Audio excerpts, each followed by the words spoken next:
Hey, it's Liz. Welcome to my second video in my series. Today's topic is, what is gender dysphoria?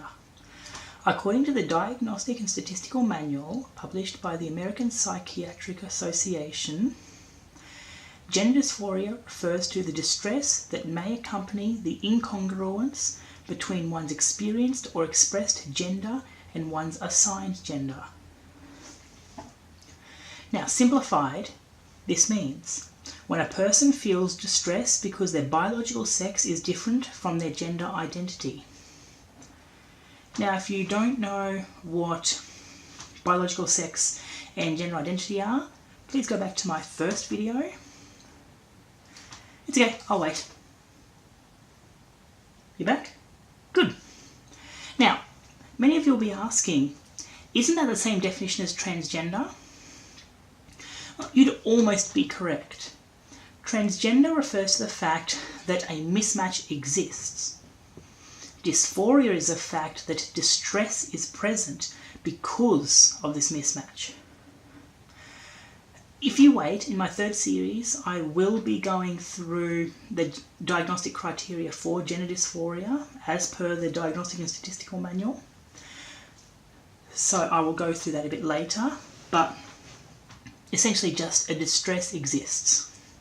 It is for this reason that being transgender is not a mental illness. It is also incorrect to say that transitioning cures being transgender. It doesn't. Transitioning is a way of treating the dysphoria or distress associated with the gender-sex mismatch that is gender dysphoria. There are three common comorbid mental issues relating to gender dysphoria. Now, in medicine, comorbidity is the presence of one or more additional diseases or disorders co-occurring with, that is, concomitant or concurrent with a primary disease or disorder. In the countable sense of the term, a comorbidity, plural comorbidities, is each additional disorder or disease. Now, even I was confused by that one, so I actually had to research a bit further, and I've simplified it for us. Quite simply, it's when additional disorders are often found alongside the main disorder. Why didn't I just say that? But, oh well, I suppose I just need to sound cool, the medical professionals. So anyway, the three common comorbids are depression, anxiety, and stress. These occasionally get lumped together by trans people who say, I'm feeling a bit dysphoric. This essentially means I'm feeling distressed because something has happened to trigger my anxiety and depression, causing me to be strongly aware of my gender and sex mismatch. There are a few things which can trigger dysphoria. These include being misgendered, which is where someone is referred to by the incorrect pronouns. I'll be discussing pronouns in another video, so hang tight for those ones, but for this video, pronouns are simply he, she, depending on your gender identity. We will go into the more non-binary stuff later, but for this video, that's all it means. Being dead-named, where you are referred to by the name you used to be known as, or your old name. This can apply even if no legal name change has occurred. For example, I'm Elizabeth. To call me by my previous or former name would be to dead name me because I have put that name aside. Now, bit of a disclaimer, I personally have no problems with the term dead named. Other trans people are not so open about it.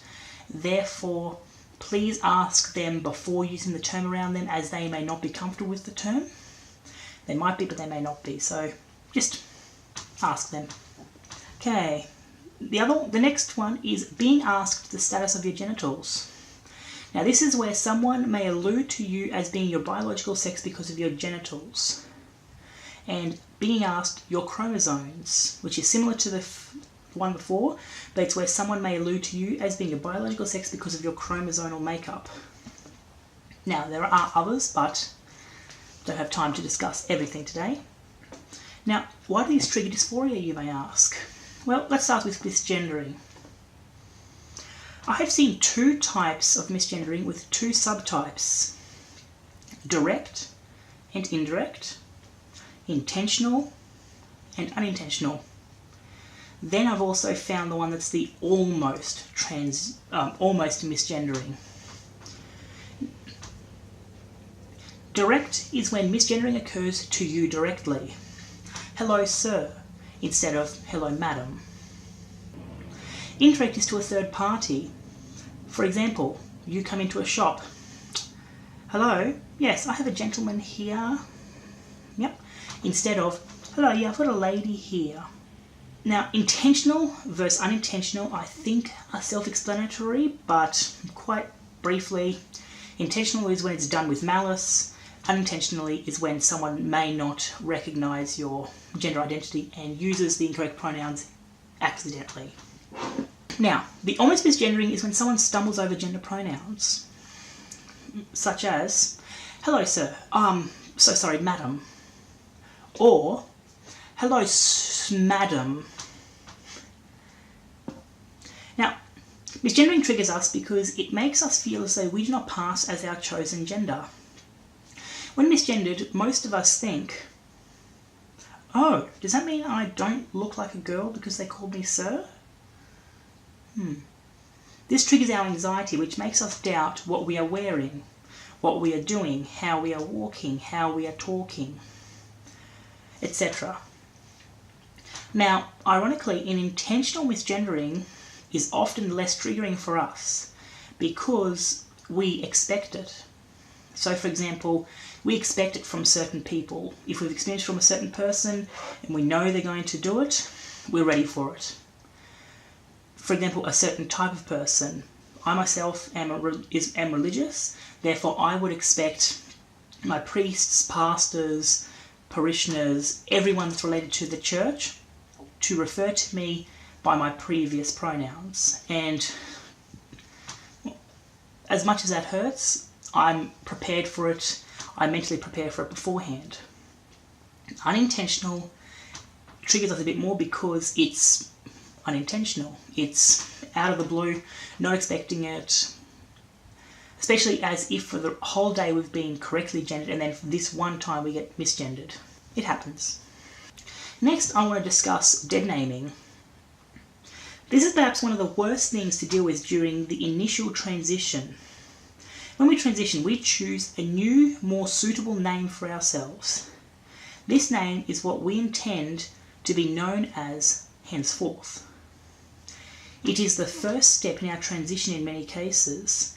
I myself chose my name that I now go by, Elizabeth, at age 6. I chose my surname, Kazon, at age 8. So, a very long time ago.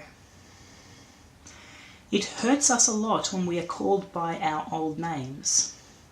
This is hardest just as you come out. It's hardest because you've told the people that you trust, the people that you love, the people that you know support you, and they will or may start calling you by your new name. And that is a wonderful feeling. But then you go out into society, you go out into the community, no one knows your name. And that hurts because, number one, you get misgendered, but then in places where you go to school, where you work, you may not be ready to tell some people that you're transitioning, therefore you may not be ready to tell people your new name. Therefore, every time you are called by your old name, you feel dysphoric. And I've been to that, I know how much it hurts. So for any of you trans people out there that are going through that, you stay strong. I believe in you. Now, finally, being asked the status of your genitals and chromosomes. Now, these are actually build-up levels of each other. So, for example, it starts with genitals. Are you a boy or a girl? Me? Well, I'm a girl. But what's in your pants though? Well, I haven't had the surgery yet, but... So you're a boy. Then it goes, Are you a boy or a girl? I'm a girl. What's in your pants though? A vagina? Oh, okay. What are your chromosomes? Now, chromosomes are often swapped out with, oh, but do you have a womb? Can you have a baby? Do you have testicles? Can you get a girl pregnant? And other such likes, because not everyone is intelligent enough to know what chromosomes are, so, yeah. This is hurtful to us because it makes us feel invalid. It makes us lose hope. It's sad because I know that I can't change my chromosomes. I can change my genitals. I can get the surgery, and that's what I intend to do. But my chromosomes can never be changed. And that's a part that really does cause a lot of people dysphoria. For those of you that do feel that dysphoria, that do feel sad when that's mentioned, remember, your chromosomes do not invalidate your gender. You stay strong. Thanks for watching. I hope you guys have a great day or night or whatever time you're watching my video. As always, if you've got any comments, any questions, please put them in the comments below. I don't think I've actually had any comments yet, so I'd appreciate anything you can give me. Anything at all. Constructive criticism works. Good feedback works. Telling me how beautiful I am works. Asking where you can send chocolates works. Anyway, thanks a lot. See you at my next video.